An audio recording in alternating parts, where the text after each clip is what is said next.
In 2018, he said he's going to use the same national security tariffs on Canadian auto parts and cars. And we knew then it was an existential threat, and we thought, okay, hold on. What is the threat of a transmission that goes into an American pickup truck in Oshawa and gets sold to a consumer in Texas? If that was something that the Canadian government did or the Ontario government did, we would challenge that in court, the underpinning of that argument. And we thought in 2018 we had a very good argument. And the question was, can you get standing? If you're a Canadian auto parts trade association or suppliers, could you get standing? Well, there are 156 Canadian-owned auto parts plants in 19 U.S. states with 50,000 employees.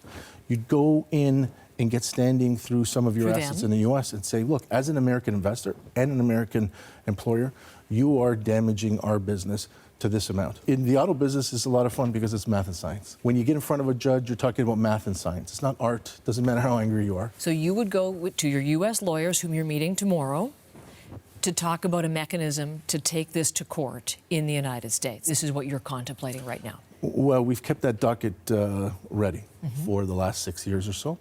And I think we need a better understanding. It can only come from when and if he does something. Does he use these two acts or does he use another one? There are a lot of great legal minds in this country who understand the U.S. system. But I think it's very important to turn around and say, okay, get your advice here. But if you're going to move forward on something that's existential, and I say it's existential because the average return for a supplier is a 7% profit margin. And for an automaker, it's 6.5%.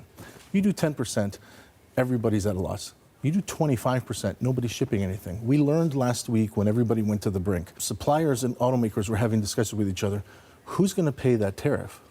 And you can't say, oh, well, I'll just lower my price.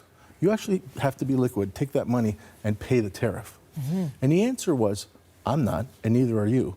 So tools down. We were 1 hour away from the end of the last shift before the shutdown.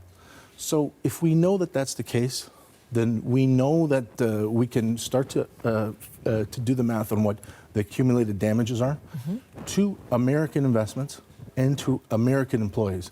And then you go to court and argue on their behalf. Okay, and this is the stage that you are preparing to do this. Do you feel that there is, from your American counterparts, is there a willingness and an eagerness to tackle it from this perspective? I speak to my American counterpart quite often. We are all integrated. And if something happens to stop production here, like, for example, steel and aluminum tariffs, stops production here, immediately stops production in Michigan and Ohio and Indiana and Illinois and all those other American states where the president either doesn't understand the domino effect or doesn't care. And I think it's probably the latter.